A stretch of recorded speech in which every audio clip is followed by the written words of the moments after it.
Welcome into the Narrow Alley. I'm your host, Allie Seeley. I'm so glad that all of you have come to join me today. The first thing I want to talk about is how our minds have built a map for how our life is supposed to go. What things are supposed to be happening, the normal, I guess you would call it. So our minds know how to react to things that we normally go through from the structure that we usually have in our daily lives.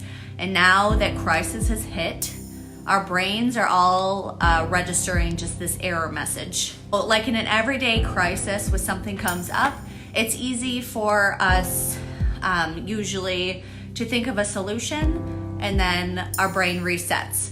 And then we can go on with life as usual. But with this COVID-19 stuff, this is not an everyday crisis. And so our brains have recognized that things aren't going to be normal anytime soon. So our brains are stuck in this error message with this is not normal.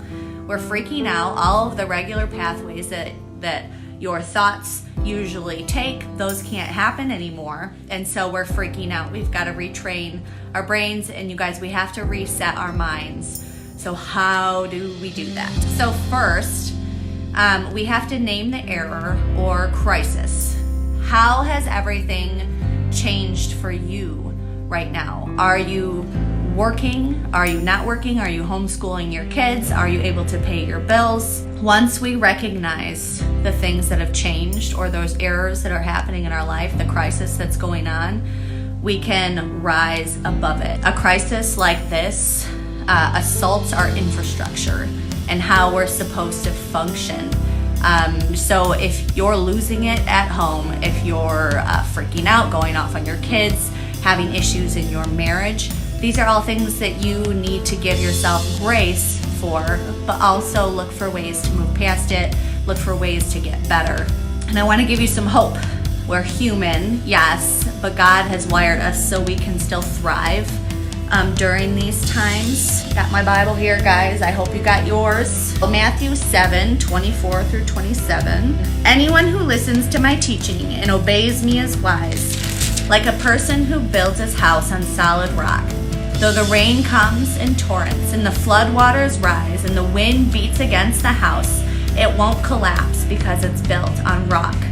But anyone who hears my teaching and ignores it is foolish, like a person who builds a house on sand. When the rains and floods come and the winds beat against the house, it will fall with a mighty crash.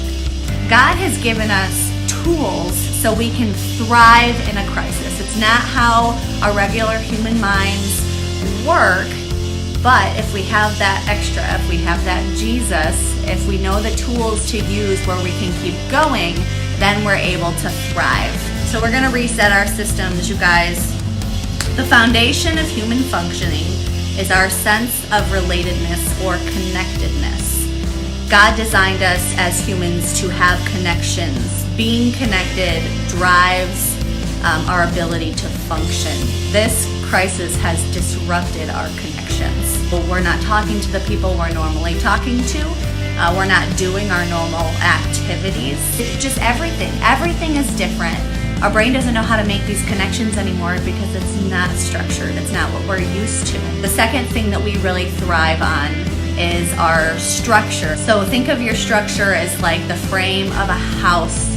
It's the bones of what holds you together, and it's our routine, everything that keeps us calm. When our structure or our routine gets interrupted, we don't know what's coming, which makes us feel out of control.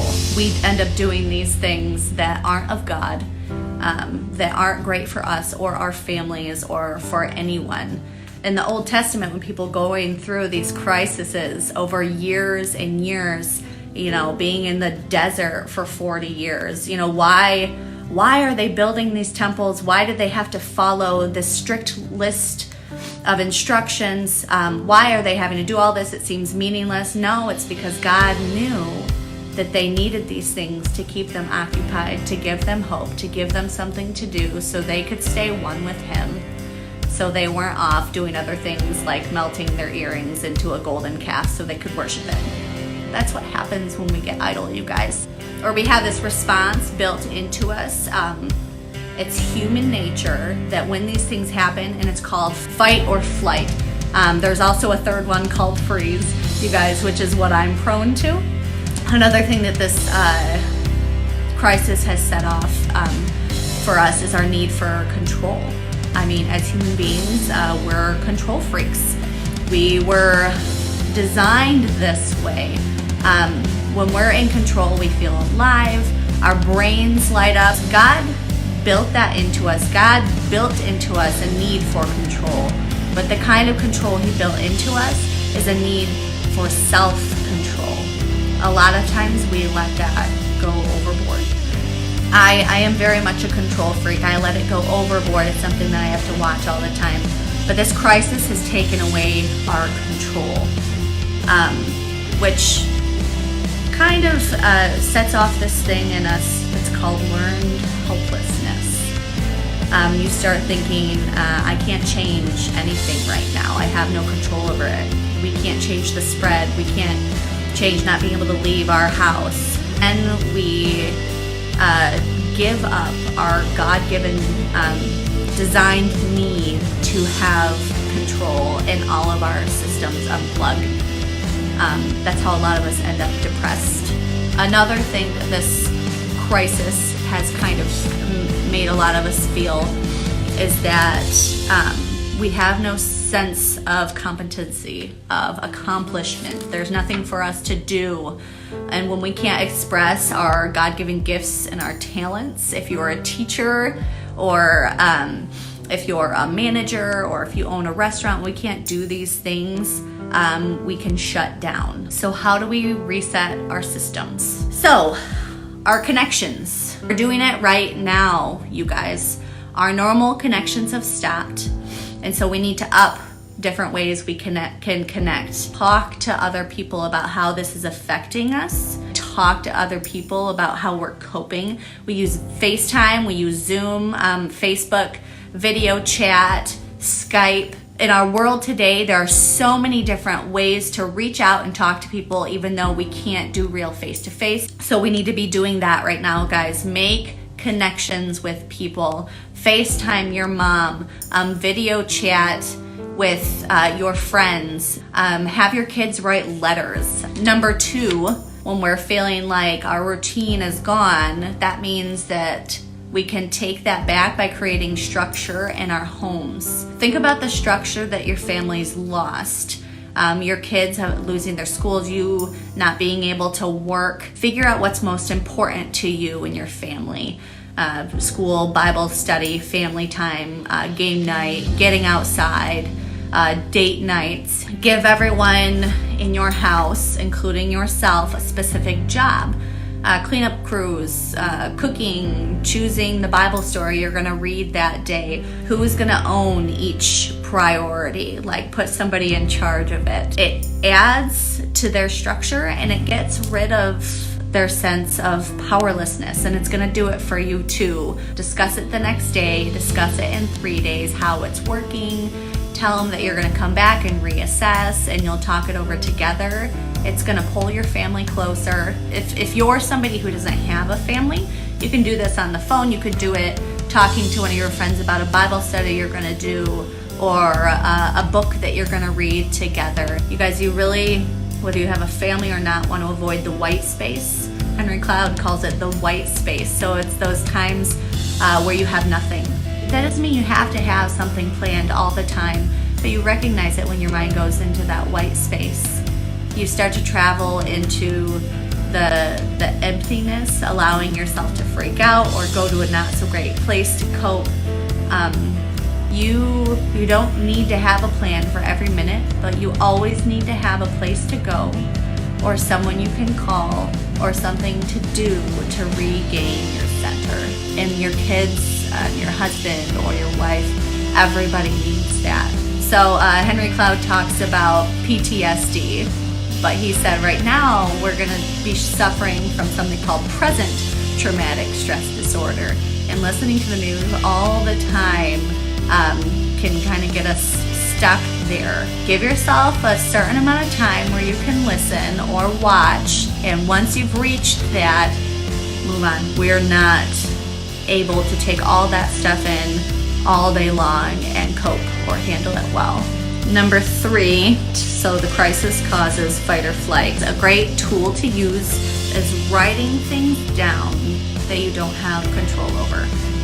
I'm not going to tell you to not think on them. I'm not going to tell you that it's wrong to think on, all the bad things happening right now. I'm going to tell you that you need a set amount of time to think on that. Give yourself 5 to 10 minutes. Write down everything that is out of control. And then you write another list about things that you can control. How to use your resources or budgeting, how you can connect with your family, what you can do to strengthen your relationship with God. And even if the list of things you can't control far outweighs what you can, it's still okay. If you think logically, the list you can't control should be a lot bigger, and that's okay. Number 4, so many of us have extra time right now. So that's a great thing to look forward to if you look at it from a good perspective. Spring cleaning, reading a book, doing that budget that you always think that you should have been able to get to but haven't been able to, painting.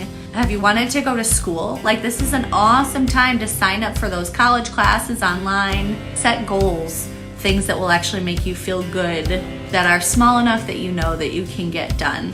Number 5, this is the one that I struggle with a lot, not feeling competent. My sense of accomplishment has gone way down, and that's kind of my love language, feeling like I'm doing something, feeling like I'm a part of something. So figure out where you can contribute, because as humans, we need to feel like we add value. The last thing I want to talk about is that we need to realize, guys, that there's a difference between our brain and our mind. So our brain is that thing that's in our head. It's freaking out right now. It's where all the connections are made. It's what tells us and helps us to move our arms and causes adrenaline to release and our stress hormones to release and all of these different things. If you have control over your mind is what can help you get out in front of all of those things. It can help you rise above the crisis situation and grab a different perspective. Romans 12:2, don't conform to the pattern of this world, but be transformed by the renewing of your mind.